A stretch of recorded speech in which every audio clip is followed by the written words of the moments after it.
पिछले पार्ट में हमने देखा कि मल्लिका की पूरी पीढ़ी को हाइनस ने खत्म कर दिया था, जिसके बाद वो उसके झुंड में सिर्फ अकेली ही बच गई थी। अपनी माँ और मौसियों के बीच में पली बड़ी नन्ही सी मल्लिका कम उम्र में ही खूंखार और ताकतवर शिकारी बन चुकी थी। फिर वो दौर भी आया जब मल्लिका के इलाके में 2 घुसपैठिए शेर न केवल घुस गए बल्कि इलाके में घुसते ही पूरे परिवार को चुनौती भी दे डाली। घुसपैठिए शेरों ने सबसे पहले मल्लिका को उसके परिवार से अलग करके उसे इलाके से बाहर खदेड़ दिया था, जिसके बाद उन्होंने मल्लिका के पिता को लड़ाई में हराकर उनको भी इलाके से बाहर खदेड़ दिया और मल्लिका की माँ और मौसियों पर दबदबा कायम करके इलाके पर कब्जा कर लिया था। मल्लिका के पिता तो अब हमेशा के लिए जा चुके थे, लेकिन अब हमें देखना यह है कि मल्लिका अपने परिवार से अलग होकर क्या वो खुद के दम पर जिंदा रह पाएगी या नहीं। इसके अलावा जानेंगे कि वो दोबारा से अपने इलाके और परिवार में शामिल होने के लिए क्या क्या हथकंडे अपनाती है।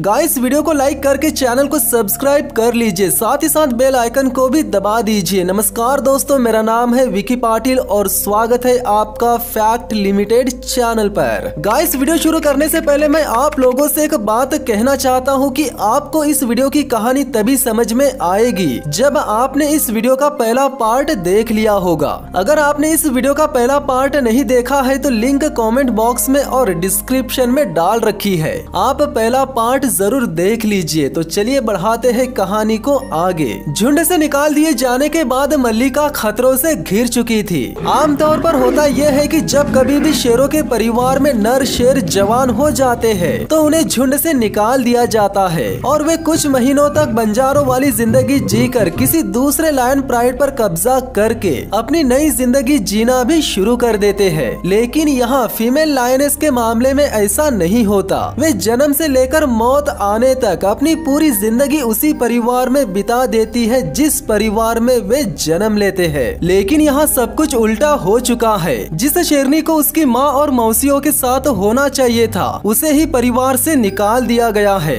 मल्लिका एक फीमेल है, अगर वो जल्द से जल्द अपने परिवार में शामिल नहीं होगी तो उसे जंगल के दूसरे खूंखार जानवर खत्म भी कर सकते हैं। हालांकि मल्लिका एक माहिर शिकारी बन चुकी है, पर फिलहाल उम्र कम होने की वजह से उसमें खुद के दम पर जीने का आत्मविश्वास नहीं है। वो अब उन 2 घुसपैठिए भाइयों से बचने के लिए ऐसे इलाके में रहने लगी जो कि 2 झुंडों के बीच का इलाका था। यानी मल्लिका पर इन 2 भाइयों के अलावा पड़ोसी झुंड का भी खतरा मंडरा रहा था। खुद के इलाके से खदेड़े जाने के बाद पड़ोसी के इलाके में और पड़ोसियों के खदेड़े जाने के बाद खुद के इलाके में, यानी मल्लिका की जिंदगी हो चुकी थी बीच की, जिस पर खतरा मंडरा रहा था दोनों तरफ से। ऊपर से भूख ने मल्लिका को और भी कमजोर कर दिया था। परिवार के बिना शिकार करना कितना मुश्किल होता है ये मल्लिका को अभी पता चल रहा था। भूख से बेहाल मल्लिका ऐसे जानवरों पर भी हमला कर रही थी जो उससे न केवल 10 गुना बड़े थे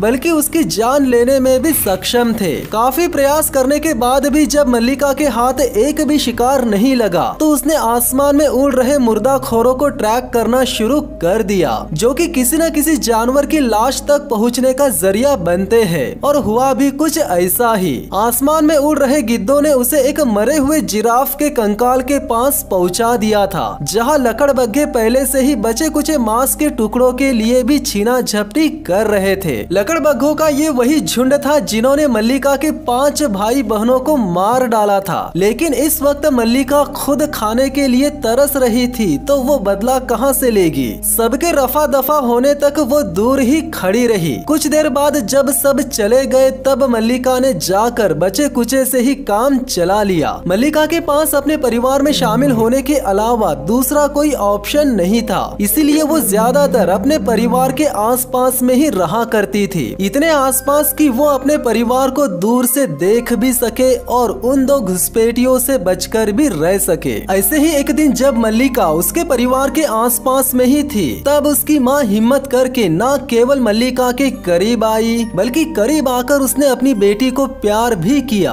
अब मल्लिका को झुंड में शामिल होने के लिए इंतजार करना था सही वक्त का, लेकिन साथ ही साथ उसे झुंड में जगह बनाने के लिए सही तरीका भी ढूंढना था। और इसके लिए मल्लिका को मौका मिल रहा था रात में। रात के समय जब वे 2 घुसपैठिए इलाके की गश्त पर निकल जाते थे तब मल्लिका चुपके से अपनी माँ और मौसियों से मिलने आ जाया करती थी और यही वो वक्त था कुछ कर दिखाने का। रात के समय मल्लिका न केवल एक पेड़ पर चढ़ गई बल्कि उसने एक तेंदुए से उसका खाना भी चुरा लिया। इसी दौरान वे दो भाई लौट आ गए थे। जिस खाने को मल्लिका ने तेंदुए से लूटा था उसी लूटे हुए खाने को इन घुसपैठियों ने मल्लिका से दोबारा लूट लिया था। देखा जाए तो यहाँ मल्लिका की जान इसीलिए बच गई क्योंकि शेरों को लूटा हुआ खाना खाने को मिल गया था। इसीलिए उन्होंने मल्लिका को भागने का मौका दे दिया। भले ही मल्लिका कुछ दिन पहले तक इन घुसपैठिए शेरों के किसी काम के लायक नहीं थी, लेकिन आज वही नालायक शेरनी इनका पेट भरने के काम आ ही गई। ये सब होने के बाद मल्लिका में एक उम्मीद जाग गई कि वो कभी न कभी परिवार में शामिल हो ही जाएगी। 3 महीने बाद यानी अब मल्लिका पूरी तरह से बड़ी हो चुकी थी और अब धीरे धीरे घुसपैठिए भी मल्लिका को बर्दाश्त करने लगे थे। घुसपैठियों को यकीन होने लगा था कि मल्लिका न केवल एक माहिर शिकारी बन चुकी थी बल्कि वो बच्चों को जन्म देने के उम्र में भी आ चुकी थी। और ये मल्लिका ने तब साबित करके बताया था जब वो अकेले ही एक बूढ़े भैंसे को मारने के लिए निकल गई थी और उसके पीछे पीछे उसकी माँ और मौसिया भी आने लगी थी। यानी इस भैंसे का शिकार करने के दौरान सभी शेरनियों को लीड कर रही थी मल्लिका। मल्लिका के अगुवाई में किए गए इस शिकार को इतने बेहतरीन ढंग से अंजाम दिया गया कि अब घुसपैठियों को मानना ही पड़ा कि मल्लिका कोई मामूली शिकारी नहीं है। यानी इस शिकारी को अंजाम देने के बाद मल्लिका न केवल अपने परिवार में शामिल हो चुकी थी बल्कि वो दोबारा से उसके झुंड की बुनियाद भी बन चुकी थी। घुसपैठिए शेरों को कब्जा किए काफी दिन हो चुके थे। इसके बावजूद भी वे इलाके के पक्के राजा नहीं बने थे। हालांकि शेरनियों ने कई बार उन्हें बहलाकर अपने झुंड में शामिल करने की कोशिश की, लेकिन एक अजीब सा तनाव उनके साथ हमेशा रहता था जो उन्हें बार बार गुस्सा करने पर मजबूर कर देता था। इसीलिए शेरनियां उनसे सावधान ही रहा करती थी क्योंकि जरा से भी गलती होने पर ये लायंस शेरनियों पर हमला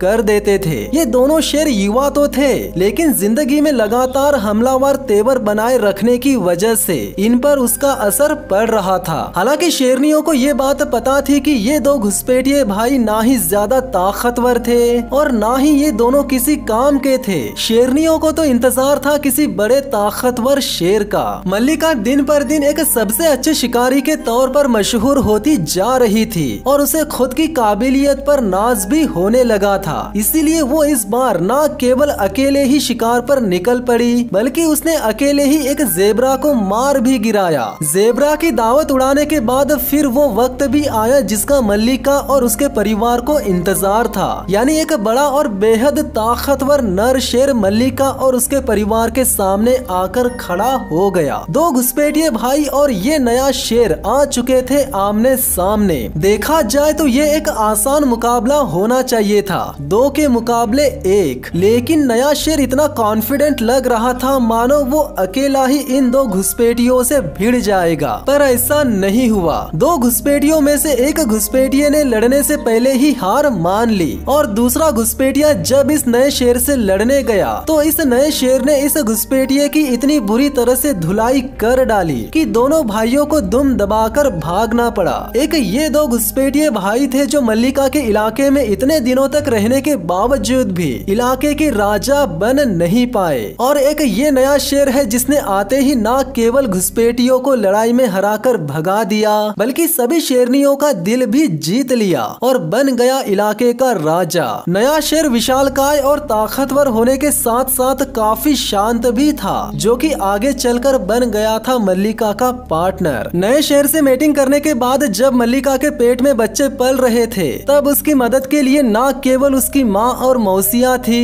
बल्कि उसका पार्टनर भी उसके आसपास में ही मौजूद रहता था जिसकी मौजूदगी से झुंड में हमेशा मजबूती बनी रहती थी। लेकिन इसी दौरान मल्लिका ने एक सबसे बड़ी गलती कर दी थी। वो भूल चुकी थी कि उसे उसके झुंड की कितनी ज्यादा जरूरत थी। इस बार भी उसे ऐसा ही लगा कि वो अकेले ही किसी हट्टे कट्टे भैंसे का शिकार कर लेंगी और इसी गलतफहमी में वो अपने परिवार से कुछ ज्यादा ही दूर निकल गई। हालांकि वो बचपन से देखते आ रही थी कि भैंसों का शिकार करने के दौरान शेर अक्सर घायल हो जाते हैं। इसके बावजूद भी वो सब कुछ भुलाकर मौत के मुंह में घुसती ही चली गई। शायद ये उसका घमंड था और इस घमंड को भैंसों ने एक ही झटके में तोड़ दिया। जो हमेशा मौत का खेल खेलते हैं वो भी कभी न कभी उसकी चपेट में में आ ही जाते हैं। भैंसों को जैसे ही मल्लिका का इरादा पता चला, उसके तुरंत बाद ही 100 से भी ज्यादा भैंसे मल्लिका के पीछे पड़ गए और मौका मिलते ही भैंसों ने न केवल मल्लिका पर अपने नुकीले सींगों से वार किया,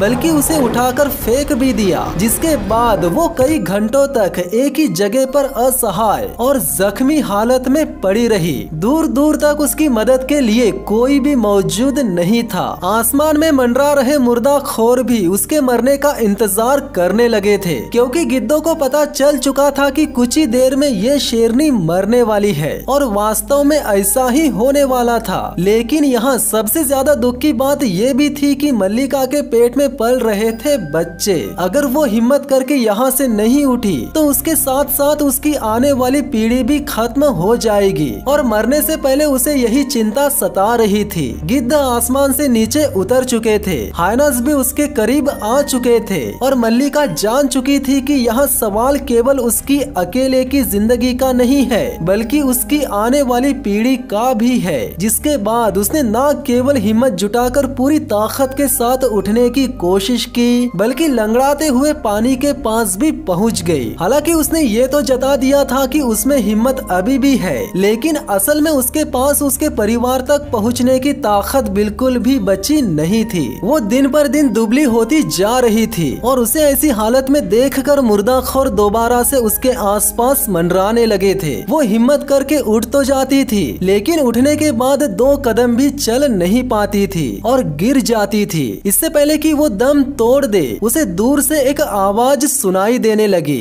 शायद ये आवाज उसी नए शेर की थी, जिसे सुनकर उसने फिर एक बार पूरी जी जान के साथ हिम्मत जुटाई और जैसे तैसे करके आखिरकार अपने परिवार के पास पहुंचने में कामयाब हो ही गई। ऐसे कंडीशन में उसका परिवार ही एकमात्र ऐसा जरिया था जो उसे उसकी ताकत लौटाने में और उसे सेहतमंद होने में मदद कर सकता था, और उसके परिवार ने ऐसा किया भी। हालांकि मल्लिका को ठीक होने में और उसकी ताकत दोबारा से लौटने में वक्त लगा। मौत की दहलीज को छूकर लौटने के 3 महीने बाद आखिरकार मल्लिका की कहानी फिर से शुरू हो ही गई। यानी वो अब पहले जैसी ताकतवर बन चुकी थी। कुछ दिनों बाद उसने उसके बच्चों को उसी जगह पर जन्म दिया जहां वो खुद जन्मी थी, और फिर 1 महीने बाद वो वक्त भी आया जब मल्लिका उसके बच्चों को उसके परिवार से मिलवाने लेकर आई। ये वही मासूम और खूबसूरत बच्चे हैं जो उस वक्त मल्लिका के पेट में पल रहे थे,